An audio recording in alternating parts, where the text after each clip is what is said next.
G'day and welcome back to another episode of the Keeping It Real AFL Fantasy Podcast. As always, I'm joined by Coach Nick of Nalvinator and I'm Ace of the Spaceman. Nick, how was round 5 looking for you? Hey Spaceman, it was an okay round for me. My classic team continues to improve week by week, although in the Keepers League I took a loss, so disappointing. I was up against Pep Money Sniper, who's top of the ladder, so it was a pretty tough matchup. But yeah, pretty much got spanked. He got a massive score in the 1400s somewhere, so can't really complain when your opponent's putting up those numbers. But yeah, I don't mind where my team is sitting overall. I just am struggling to get some wins on the board, but you know about that. Yeah, well, I wouldn't know about that this week, mate, because I actually took out my very first win of the round. And to be honest, it was looking touch and go a bit this year if I was going to get a win. I was getting a bit nervous looking at my team. The continued injuries and outs and trades I was forced to make. I was like, you know what, I might actually not get a W at all this season. So how close were you to actually saying to yourself, okay, I'm 0-4, I'm 0-5, whatever it is, I'm just going to scrap it. I'm going to try orchestrate some trades, get some young draft picks in. I see Elijah Hewitt's on the scrap heap at the moment. We're eyeing him off. We're eyeing off any young stars, trying to get some trades, get rid of the old guys and get some young guys in. No, mate. That's not how the Spacemen play. They have a never say die attitude, and the winning the league this year is still 100% on the table. Even though I'm coming 9th and won one game and then last in total points, I've not lost any hope in the fact that I am going to win the Ashton and Friends Keepers League this season. It's actually fair. It is still pretty wide open. I'll just get the ladder up. So you are not in last place anymore. That's Lenny's. I was never in last place, actually. Lenny's was always below me. He and he's still on 4. No, he actually got the win last week as well. So I'm actually only one game ahead of you two at the bottom. So I'm sitting. That's pretty embarrassing for you, mate. But yeah, so the two podcast hosts are second last and third last at the moment. So we're working our way into the season, mate. Yeah. It's only round 5. Couple of things to touch on before we get stuck into the round review. Just want to ask you, have you seen a better second season than Nick Dacos? Not just in AFL, but in fantasy too. No, I haven't. So that's why I actually put that on the run sheet for us to talk about. So, yeah, brilliant. That's why I asked the question, mate, because I'm also reading the run sheet. I feel like I was going to ask you that question, and you would give me some stats. I'm not sure I've got the stats to back it up. I also didn't have the stats. Yeah, I feel like I can't really think of anyone that's had a better second year. So we know Chris Judd won his Brownlow in his third year. I'm pretty sure that's right, unless you want to correct me. That is absolutely correct. 2004, made his debut in 2002. Yeah, so he might do it in his second year, Nick Day. He's a favourite at the moment on all your betting. I'm not a betting man myself. Neither am I. I gamble responsibly. Not brought to you by any sports betting advertising. Although if any sports gambling company does want to sponsor us, we are looking for investors at the moment. Give me some stats. Well, mate, putting me on the spot. This is the least we've ever prepared for a podcast. So I think it's undeniable that he's leading the Brown. I know this isn't a stat, but I think it's undeniable that he's leading the Brownlow at the moment. I can't think of anyone else who'd be ahead of him. Oliver? It's them two. I think they're the two favourites. To be honest, I haven't really watched a whole lot of Melbourne games. Even the West Coast game that Melbourne played, I didn't watch a whole lot of that either. But I watched a lot of Nick Dacos as he's in my team. I've been keeping very close tabs on him. But I think other strong second-year performers, you could look at Tommy Stewart from a few years ago. Even though he was a mature age pickup, in 2017 in his debut year, everyone was getting him in as like that rookie and then probably trading him out like round 5, 6, 7. But in his second year, that's when he started averaging like 90 plus and actually got all Australian in his second year. Nowhere near close to the numbers that Nicky Dacos is putting up, but I think he's another one in contentions for the best second year player. But again, he was mature age. I cannot think of anyone who came as an 18-year-old. Came as an 18, 19-year-old and put up those sort of numbers. Maybe Sammy Walsh. Yes, the other thing I was curious about, do you reckon Harry Sheezel is going to be one of those guys that just stays in your team all year round? He obviously just finished his ton run with a 96, so the first time he didn't score 100 this year. Is he one that you can see yourself trading at any point this year? Not really. Is he, other than Dacos, the highest averaging defender? I think he might be. So absolutely no way. If he keeps putting up numbers of 90 plus even, he's staying in my team. Yeah, I think he's a set and forget young Harry Sheezel. Now, Space, I'm just scrolling over your classic team at the moment, and I remember we discussed on the podcast last week your trades, and that was on a Wednesday night, and we all know a lot can change from a Wednesday till by the time all the teams are released and the games start playing, so... Certainly can. Your trades did change by the looks of it, because I remember you discussing wanting to get rid of Charlie Constable, potentially Will Day, and Tom De Koning. Well, and I can see them all still in your team. I'll have to correct you there. I think the conversation that we had was that I wasn't getting rid of Will Day. We knew I was getting rid of Sam Doherty, but the one that you're correct about that I did say I was looking to trade off was Tom De Koning. But curveball of an out on Thursday night, I think it was, from the Western Bulldogs, having Bailey Smith out with a hamstring injury, forced me to...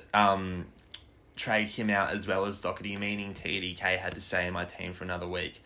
But I know for most coaches across Australia, they had a lot of outs last week. But I think me having Baslenka, Doherty, Hewitt, Davey, Day, McKenzie as the sub, I was dealt a pretty harsh hand. And that's why I had to hold on to TDK, Constable for another week, and was always going to hold on to Dave for the 2 weeks. And now, to be honest, that he's coming back next week, I'm actually pretty excited. I think my backline's looking pretty damn good. But rest assured, pending no curveballs tomorrow night when the teams are announced, Tom De Koning and Charlie Constable will be leading my side. And at the moment, I'm interested to get your thoughts on this one, who I'm trading for TDK. Because obviously everyone wants Tim English. Oh, it'll be interesting. No, I like it though, but go ahead. Everyone wants Tim English. Yeah. I can't afford him. Yeah. I just can't. And I'm getting the man in that he's playing against on Friday night. Sean Darcy. I wouldn't do it. Sean Darcy. I'm trying to get rid of Darcy to English. But mate. why are you trying... Oh, you're trying to get English. See, Yeah. I have to get the next best. And I just can't have Tom De Koning in my team for another week. Oh, you know what he's going to get? I reckon he'll... So is Petanet still playing? Yeah, Pinet's still playing. He was like question mark, but they confirmed that he's playing. Don't know, he's gone up 19k for you throughout the year, mate. He's been a decent pick. Cash in my pocket. Yeah, no, fair enough. If you can't afford him, personally, I probably would avoid it because you'll be stuck with Darcy for a while and he's still sharing with English too much. And he was up against Ned Moyle last week, so... Yeah, but he's averaging 100.6. And I was thinking about getting Grundy in, but looks like Gorn's coming back. Close. So, don't really want to touch Grundy either. And then the rest of the ruckman, I don't really trust. Like, Nankervis is injured. Nankervis, apologies. Got it this week. By the way, so we saw a fan of ours comment Nankervis on the last. Yeah, brand new fan. Yeah. Shout out to, can't remember your handle, but you had a Greek flag in your name, so shout out to wherever you're from. You got fans all around the world, apparently. But yeah, so other ruckmen for me to choose from, like Riley O'Brien, I've got him doing a job for me in my draft league, so don't really want to double up with him. Jared Witt's still injured, maybe, potentially coming back. Gone. Yeah, so Sean Darcy's the safe bet for this one. I think it's... So, two of Darcy's scores in that average, one was against the Eagles with... What's the ruckman's name again? Bailey Williams, and the other one was against Ned Moyle last week. So, two of those scores there are obviously inflated against the poor ruckman, and he's got Tim English this week. He got 104 in round one against Rowan Marshall, one of the best ruckmen going around. But he's not one of the best ruckmen in terms of hit-outs. Like, Marshall, when you look at it, actually doesn't score a lot of points in hit-outs. That's a great little insight there, Alan. Who else he put? Adelaide Crows, Goldstein. 92. I'd take a 92. I really would. Look, I'll keep it in for now. Likely going to be there by the time Friday night rolls around. But we'll review. But I just can't have the Koning in my team for another week. Yep, and now I'll just sort of review my little matchup. So I took on Pet Money Sniper, who's top of the table, top of total points, so obviously going very well. Sorry, Lincoln Selection of Players is first, but Pet Money Sniper is first in total points. So he put on a massive score of 1,432. That's nuts. So I pretty much knew my weekend was over in keepers when he had Dawson on Thursday night with 133. Then he had Baker the next day with 122, and I think I had some poor scores. Even Johnny Noble scoring 89. Gee whiz. Yeah, so again, he's got some lesser known names who are scoring really, really well for him. So Kyle Langford, Machado Owens, they're sort of chipping in with decent scores on his field as well. And he's got some injuries. So Look, I still don't love his team on paper, but it's just getting it done. I mean, Dylan Moore, another week, another decent score. Liam Baker, 122. I see he's picked up Chase Jones recently as a free agent. So he got 108 last week. He's got defender status. He's played the best 2 games of his life the last 2 weeks. So I've heard a few people discussing him in Classic as a defender option. Thoughts? You seen much of Chase Jones play? I honestly haven't. I'm just getting up his profile and I thought he looked like a completely different person. So, but I do know that he was a top 10 pick? I think he was 10 or 9, yeah. Yeah, wow. I think he was 9 and then O'Brien was 10. So I'm not really too sure what his price is at the moment. Just 486,000. 486,000. So he's 3k less than Jinby. Yeah. I wouldn't be touching it. I've just seen Twitter. That's what I go off. People on Twitter. I think he might be in the most traded in. You know that screenshot that AFL Fantasy did? Yeah. So, our advice: stay away from Chase Jones. You heard it here first from the experts. Nalvinator's advice. I'm sitting on the fence. Okay, now I think we can get into everyone's favourite segment. The Guru, the Child Prodigy, and the Heartbreaker. I don't need to explain it. We all know what it means. So the Guru, you go first, Space. My Guru this week, we've already touched on him very briefly in this potty, but he's the ruckman that pretty much 90% of the teams have, and that's big Rowan Marshall. So there was a few little question marks coming into him just before round 1 about whether he'd do well. There were whispers that Ross the Boss was going to play Tom Campbell as well in St Kilda's side, and a few people were jumping off Rowan Marshall, but he's just put in exactly what we expected. He's averaging 105, had a big score of 134 last week against the Pies, has only gone sub 100 once. I just want to give a big shout out to the big fella Rowan Marshall. Who's yours, Alan? Yeah, so my Guru of the round was Jordan Dawson. Probably a pretty popular one. A lot of people had Doherty and then had to trade him out and pick someone around that price, ideally. So Jordan Dawson was a popular trade in last week and went 133 on Thursday night. So that was great to see for a lot of people, including myself, that traded him in. Disappointing I didn't have the VC on him. I went with Laird, which you can't really complain with 118 from Laird. But although it was a little bit frustrating because, as I mentioned, Pet Money Sniper owns him in Keeper. So I was a bit conflicted with how well I want him to go, even though I traded him into my Classic team. So been there. Happy that he got a really good score, but it hurt me in Keepers. Yeah, I don't mind it at all. Good call. Just going into my Prodigy now, and I've been having a look, and we've been, spitting out the popular names, your Jimbies, your Sheezels, your Mackenzies. They're scoring decently every week, those guys. But I'm going to someone a little left of field. He didn't score massively by any means. You wouldn't even maybe call it a good score this week.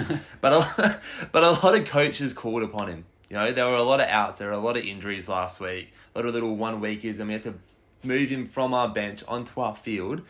And that's young Noah Long from the West Coast Eagles. Now, he scored 56. That's a good score. It's a fine score, a decent score. Best of the year.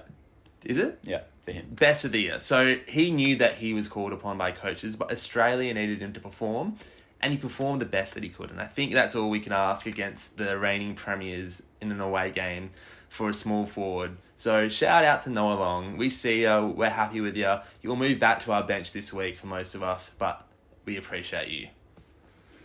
Who's your mate? I'm sort of in the same boat. So you mentioned Noah Long with a 56. This man scored a 55. Oh, wow. So not quite as good, but similar in the midfield. I think last week was probably 1 week too early to trade him in. Matty Johnson. So oh, yeah. Because he was sub the first 2 games he played, he sort of, I think he went up in price a little bit and then got below his break even, so he went back down to 200k. So his break even was around 50 last week and he just got over it. So he's now at 215k and I'll be trading him into my Classic team this week. So congratulations. It's his first full game of AFL and scored a 55, kicked his first goal.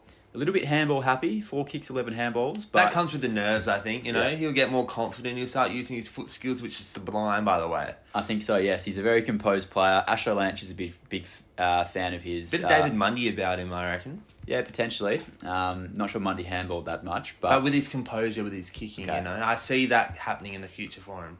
Yeah, no, but he looks like a really good young player, and I want to trade him into my Classic team this week because I'd be confident playing him on the field. Yeah, nice. Great call. Great call. Happy for young Matty Johnson. And Actually, one more thing. Oh, please. So I'm going a little bit left to centre here because it's not quite a child prodigy, but it kind of... You're having a second child prodigy. Yeah, I want to give a special mention because it's not quite a child Honourable prodigy. mention. Yeah. So, hear me out here. Please. Sam Draper. I know he's not a child prodigy. Mate, and you're one of his harshest critics. No, off camera I was.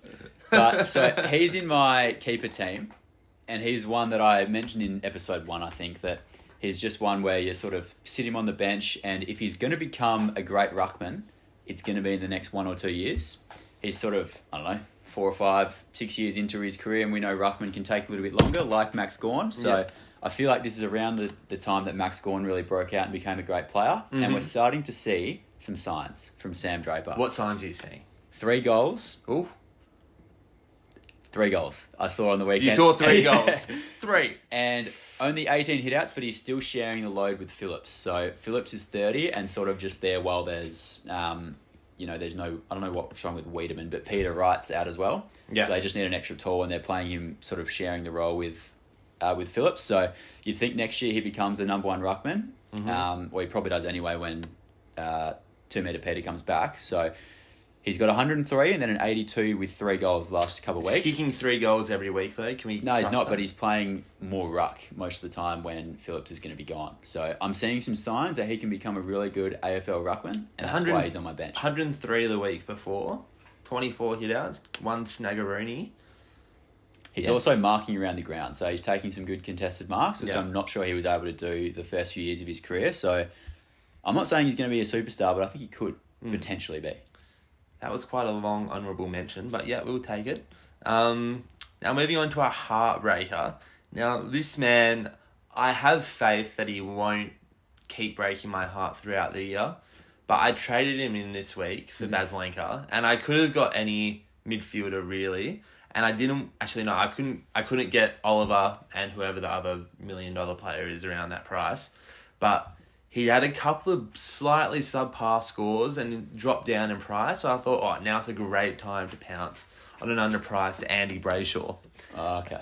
So I've got him in. He's now my most expensive midfield. Actually, no, because I got Timmy Taranto floating around my midfield. So he's my second most expensive midfielder. And he put in a score of 72. And it's just not what I needed with the luck that I've been having with my injury list. I wanted to get in a premium. He would lock in an absolutely confident 105 plus score, and him getting 72 and 1 disposal in the last quarter broke my heart. So that's why Andy Brayshaw is my heartbreaker this week. Have faith that he'll bounce back, but yeah, that's mine. Who's yours this So week? 1 touch in the last quarter. 1 touch. Based on your theory, does that mean he's not fit enough? My theory. Because wow. he's an absolute endurance beast. I never said. When did I say that he You wasn't say it fit every enough? time, every time. No, Every time someone absolute- finishes slow, he's not fit enough, mate. No, that's just Tanner Bruin. Quote Mate. from you, Only mate. Tanner Bruin. Direct quote from you. Only mate. Tanner Bruin. Is he still running around the twos? I'm sure, mate. Don't follow the VFL. Well, Actually, we yeah. last week. So, not at all. I think he's one of the fittest men in the AFL. Had a poor last quarter, which was strange because Freo came back and had an excellent last quarter as a team. But, he'll bounce back next week. So Is he the next captain of Freo, do you reckon? Andy B. Yeah. I heard someone on the radio, or maybe it was a podcast the other day, said Caleb Sarong, 100% the next captain. Was it Xavier? I think it might have been Xavier Ellis. Might have been Xavier Ellison Harbour Gets podcast, competitive podcast of ours. Yeah. And I was like, I'm not sure. It was almost, if we're thinking of the same thing, it was almost a throwaway line, as Yeah. if it's not even a conversation. Yeah, and I was shocked. This will fire up Asherlanche, by I the was way. driving in my car and I almost had to pull over, to be honest. So I've actually, I think I mentioned this in a Dockers group chat, I reckon a year and a half ago, and just was met with angry reactions. That I think. Caleb's the next captain. That, don't be surprised if it's him instead of Andy Brayshaw, because everyone just assumes it's Andy Brayshaw, right? Yeah. And I think Asherlanche in particular fired up, so... Well, what about Caleb? I don't want to get into that, just a gut feeling I've got. Moving on. Trust your gut? Yeah. Okay. So, your heartbreaker, Nick. So, from the same game, and I think you could argue it's for a similar reason. So, Norwood Oval, very thin ground, right? Thin. Thin ground. Not narrow, thin. Yes, thin. What's the difference? Anyway, carry on.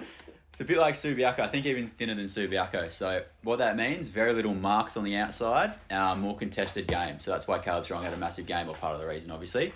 Will Power was playing on the wing for Gold Coast. Oh, yeah. I mentioned him last week how I brought him in, so I fielded him. Former teammate of yours. Yes. In hindsight, I probably should have known better because he was playing wing, and even if he was playing halfback on a thinner ground, there's going to be less marks. Yeah. So that's how he relies on his points as a halfback or a wingman. And Lockie Weller, I traded into my draft, my classic team as well. He sort of got a bit of a lower score as well for a similar reason. So Will Power, yeah, with a 49, he was my heartbreaker this week, but I sort of blame myself for not doing the work and realising he was playing on a thin oval. Narrow ovals, yeah. No, I share that sentiment. I had Jordan Clark in my draft team and he scored 55 playing on a half-back flank, so he can't really get the kick mark game going that Freddie liked to do, chipping around the back line. So yeah, share that sentiment. Now, I've just got to say, round about now is the time that we'll delve into our interview of a special guest coach. Yeah, Correct? so he was going to call you around 6:30, wasn't he? So Yeah, so 6:30 was the time that we agreed to lock in on. Just sent him a little, hey mate, all good for 6:30, about an hour ago. It's 6:49 currently. It's currently 6:49 and absolutely nothing. I'm just going to check if I've been left on red. No, just send. It's in moments like these where you really appreciate the previous guests that we've had. Pet Money Sniper calling us halfway through. I thought I was annoyed at that at the time, but now I wish I was going to get a call from... Should we say his name? Yep. Please do. Well, it's potentially the worst name in the competition. So Lobi-Wan Kenobi. As we know, Matthew Lobi, when did he retire? I'm going to say 2015. Oh, I'm going to say 2018. You reckon? Oh, he went to GWS? He went to some road... Might even he been went Carlton. to GWS. No, I think it was Carlton. Nah, Matt, GWS, lock it in. Matthew Lobi, GWS. Nothing comes up. Oh, it's Carlton. Who went to GWS? I don't know, Jonathan Giles? No, he started there. It's out at Port, actually. Well, we've got some time to kill. Well, we do. I don't know, mate. Who's at Ruckman that went to GWS? That I'm thinking of. It's not Lobi. Sam Simpson? Or not Samson... Oh, the one who came from Geelong first. And big blonde locks. Geelong...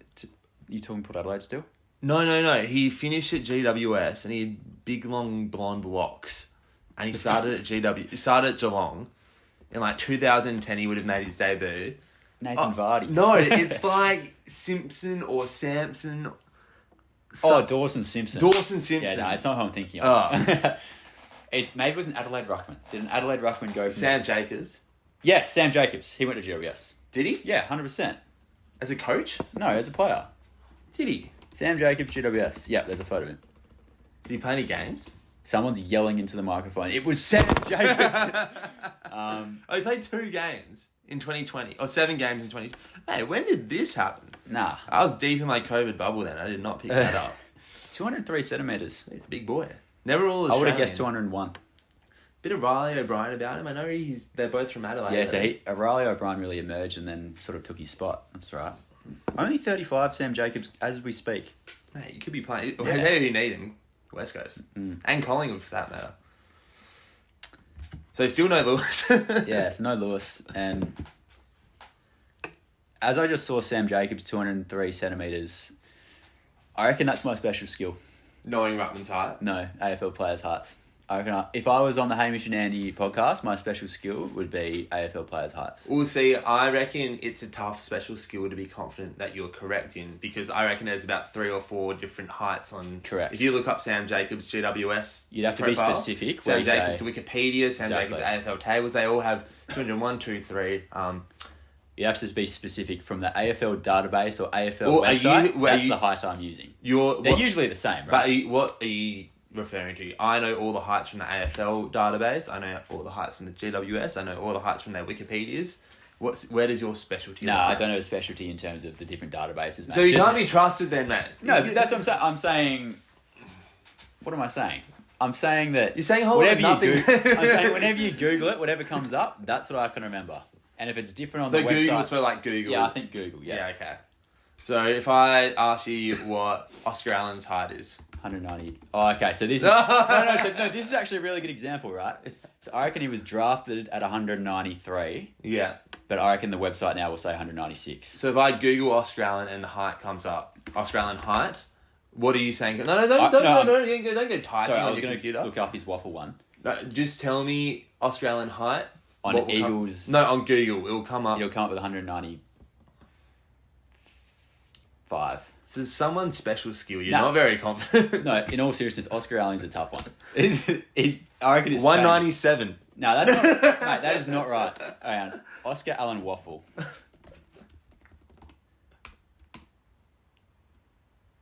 196. I reckon. Alright, so that's it's not cat, you. mate. He's So, wearing shoes, mate. I'll give you another chance. All AFL players. Yeah. I'll try not to go too rogue. Sam Wiedemann. If I Google his height, 195. Confident 195. so if I Google his height, yeah. 197. Really? Mate, well, this is the worst special skill. I'll give you Mate, one how more. many any special skills? I always get it wrong. I'll give you one more. Yeah. Okay. I'll make it an easy one for you. Don't go key position player because I reckon they cap the foot cap. They won't make him taller. Jordan Clark. Oh, that's a tough one. Oh, man. No, that's tough. So don't go key position. I've gone to Freo, the team that you support. I'm support him. That's tough, man. 100. He's 180s, obviously. 180. The suspense. Mate. No, I don't know. I'm going to say 184, but I'm not. 185. Yeah. So you have no idea what you're talking about. That was an absolute waste of time. You don't have any special skills in guessing AFL players' heights. Yeah, find something else because that ain't it. Give me one more to redeem. Oh my god! I'll give you one more. Yeah. Sam Walsh. Nah, different one. Why don't you tell me and I'll Google it and I'll see if you're right. Okay, random one then. No, okay. No, you tell me the person and then you tell me their height. Well, I'll just guess Sam Walsh first. Sam Walsh, 185. 4. Fuck, I was going to say 4. I want you to say, this is their player, this is their height. I'll Google it and see if you're right. Andy McGrath, 180. No, 179. Oh, man, come on. 179. Locking No, in. 178. Because his shortest number one draft pick, 178. 178. Come on. But I see, I'm very good at this. Alright. It's more entertaining than Obi-Wan Kenobi. Yeah, that's for sure. Alright, so we jump into our quick review of the DPPs. I'm so flat at myself. Yeah, that's pretty terrible from you. So dual position players, a bunch got announced this week. Any particular that stand out to you? So obviously the ones in my keepers team. So I had Jai Caldwell. So he's got forward status from midfield, which is a good thing. Although it actually isn't really a good thing because he genuinely is just playing forward and not scoring well at all. So I don't know, sort of on the fence. If I want him to play midfield long term, where he'll actually score. Yeah. But he's not going all that flash. The other one was Lockie Ash. So moving him from my midfield into the D2 behind Nick Dacos makes my backline look a whole lot better, which I'm happy with. Yeah. But yeah, other than that, there's obviously I have Jack Siebel as well. So that's a great one. Although I'm not really moving him because my forward and backline are pretty similar. I don't really have too many qualms. Yeah, no, that's fine. I noticed you had a few though. I had a few real handy ones actually. First one being Callan Ward. So he's usually given I don't have a lot of injuries to my midfield, he'll usually be my first bench midfield option. But averaging 80, I can now move him into my forward line, which makes my forward line look a whole lot better than it was all of a sudden. With Butters, Jeremy Cameron, Callan Ward, and a new addition. Oh, you told me this off air. Oh, Jake Waterman. mate. What? He was so proud of himself. He strolled into the studio and said, I've got Jake Waterman. How did no one get Jake Waterman? 5 games, he's averaging 87. He's going to keep that role. He's in career best form. Mate. Even if he just scores 80 plus, I'll take 75 plus for the rest of the year. Is he contracted next year? Mate, no, he's not. He's not. It's an important year for him. Oh, As if keeping him as my F4, like that is a very handy average to have, 75 plus, and he's already averaging 87. So yeah, we'll take Jake Waterman. But another one that's really good for me is Bailey Smith, forward status. Yep. If I put him forward, that puts Jakey Waterman to the bench anyway. He's averaging 80 plus. Baslanka, not great for a midfielder, but my midfield is so light on at the moment with Smith out, Simpkin out, and Taylor Adams suspended. Who's your worst midfielder on your field now? Jaden Hunt, who's also got Oh my midfield status. Yeah, but I might have to shuffle some things around because I was going to put Hearn in my back line, but it looks like he's out injured now. So I might shift Hunt back to my defence. And I'm thinking of putting young Sammy Durham from the Essendon Football Club. An absolute star of the future. Essendon fans love the way he goes about it. He's averaging late 60s. He's averaging 68, so obviously not ideal. He's one of my last midfield options, but considering the outs this week, kind of keen to give the kid a run, you know? Yeah. I'm in the same boat with Ashcroft. I just want to give him a go on the field. He's back. He's Mate, getting pretty good skills. Mate, I'd kill for an extra. Yeah, so some decent DPPs. There's obviously the ones in Classic like Zeeble and Sheasel, the North Melbourne halfbacks that are going to get backline status. Yeah. What I've sort of I've kind of been stupid and just thought this whole time, I'll be able to put Zeeble and Sheasel in my backline. My backline will look so much better. But then you actually have to get rid of someone out of your backline, and there's not really anyone to trade, or it just it's not as easy as I thought. So I'm having some trouble with that, shuffling everyone around. But Well, I'm open for some trades if you're willing to let anyone go. I'm always open to a trade. Just propose something to me, mate. But you can do that off air. Do you want Charlie Constable? No, mate. He needs a contract next year, mate. I assume he's out of contract. Yeah. I reckon he would have got a little 2-year sign up. Yeah, it's his second year at Gold Coast. No. Yeah, it is. Yeah, it is. Is it? Yeah, it is. Yeah, it is. I don't think it is. Yes, mate. Charlie Constable. AFL. My other special skill. No, Oh, mate, don't... you can trust you anymore. Like, no one. Oh, shit. Okay. Did he play last year? I don't think so. I don't think so. That's, yeah, fair enough. Well, he was trying to play midfield last year, and there's... Will Brody couldn't even get in there. Yeah, true. All right, so let's move into reviewing our bold predictions from last week. We'll start with yours, Nalvinator. What was yours, and did you get it right? No, I didn't. So, I was handcuffed for Harry Sheasel to go in between 68 and 73. And it almost came. I think he got a cork when he was on... 68, I reckon. I reckon he was on like 68. So, I still wanted him to go back on, obviously, because he's in my team. But yeah, he got a 96. He broke his ton run. If he didn't get a cork, I'm sure he probably would have got it. He was up for like 15 minutes. Yeah, so disappointing. Not really. He does not care less. But yeah, it would have been nice to see the ton run keep going. But yeah, I got my call wrong. Yeah, no, it was bold. I'll give it to you. I've questioned your bold predictions in the past on whether they're bold enough, and I think you ticked the box for bold last week. Looking at mine from last week, I said Rankin was going to score 100 plus. No, you said just goals, I think. Maybe I said 4 goals or 100 plus, something around that vein. He did not do that. I think he kicked 1 goal and scored 62. I thought under Adelaide Oval Lights, gather round, coming off a bit of controversy the week before, he was going to perform, but he didn't. So that's another wrong call for me. That's 0 from 4 this year. Caveat, my stringer one almost paid off dividends. And you're 1 from 4 this year. So that brings us to our bold predictions for the coming round. What have you got? Sitting in front of me right now on the run sheet is Rory Lobb to kick 4, but I don't reckon he's going to do it. I want to think of someone else. You go first. I mean, your bold prediction is Rory Lobb to kick 3 on mine. Mate, my run sheet.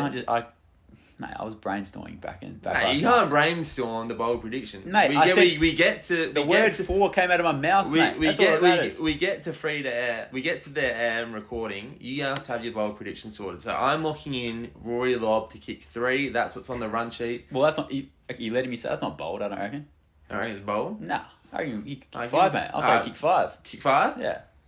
4. No, if you're going to give me 3, you can give me 4. Rory Lobb will kick 4. I'll give you 4. Okay. Rory Lobb to kick 4. I'm going to give a special mention. I'm sticking with Rory Lobb, but I reckon Clayton Oliver can get 160 this week against Richmond. I'm pretty sure they give up a lot of points in the midfield. I might be wrong. I'm just making it up. I am pretty sure that's a fact. When you check the Nalvinator scale of hardness. The Nalvinator scale. That I've prepared on an Excel doc. What's the criteria for the Nalvinator scale of hardness? Just points, mate, in the midfield. That the opposition gives up on average. So it's very simple. Now, you know what? I'm going for a bold prediction that I think is very bold. He's someone who's in my draft team. It's Blake Acres. He's playing his old side this week. No, he's not. St Kilda. Oh, right. Okay. His original side. Still got a lot of mates there, I hear. And he's averaging 82.5 this year. I'm saying he's going 110 plus. Against the Saints. He made one score over 100 this year. No, that's bold, 100%. Yeah, That's bold, yeah. Bold. I reckon he'll do that. So yeah, that's my bold prediction. Blake Hake can score 110 at least. I mean, so that gets us to the end of the run sheet. We're still waiting on a call from Lobie. Very disappointing. I want to give a massive thank you to all of our previous guests who were so courteous with their time and so insightful with their knowledge. So generous, you know, like it's a Wednesday night tonight. We've done these on Mondays and Tuesday nights. You know, you might think you have better things to do. I don't think so, but yeah, to Petrus, to Jacob, to Ashton and Link. I think that's everyone. I think so. Apologies. I'm pretty sure it is. Yeah. Yeah, you're our gurus of the week, you four. So yeah, we're at the end of the run sheet. So you know, no interview this week. the thing is though, I kind of, as the podcast went on, I kind of didn't want him to call. I'll tell you why. Because I want to do one more round of heights. No! Give me 3 more. Mate, you've spoken about Give me putting 3 the more. audience to sleep Give before. me 3 more. I'll give you 3 more and then I got to go and I got to play some tennis. Alright? What's your serve this week, mate? My serves were on last week. Into the back of my head. Yeah, that was just one. You were in the way, to be fair. But anyway, my serves were on last week. Alright, one last round of heights. I'll give you 3. Alright. First one, Jack Gunston. Mate, the fact that you were taking too long 190. I want to say. I want to say. Just don't know. Just 193. Be decisive. 194. Like in your tennis schools, It's man, 194. be decisive. 193. I knew it. If you knew it, you say 193, not I 194. thought he couldn't be that short. All right, give you another one. He's been around for ages. His height you've probably seen a million times. Scott Pendlebury. Nah, it's actually tough. 190. Can I guess? I promise. I haven't looked it up yet. 191. 189. Nah, he's definitely 190 plus. 191. Yeah, bang. So he's got 1. I got 2, mate. Mate, it was a long time ago. All right, last one, and then I got to get going. He's retired. That's right. I do all players, mate. Alex Rance. 195. 194. That's a wrap. That's the episode 5 of the Keeping It Real AFL Fantasy Podcast. Thank you all for listening. Tune in next week. We have a cheeky little surprise for those who tune into YouTube next week. Massive things coming. Massive things coming. We're now available on Apple Podcasts. So if you're going for a run and you can't keep your YouTube app open the whole time, listen up to us on Apple Podcasts. I'll try to get the link in the description of YouTube. Is that the thing you can do? That is 100% a thing you can do. But yeah, big things coming. Stay tuned next week. Thanks as always for listening. Good luck this weekend. Good luck, guys. See ya.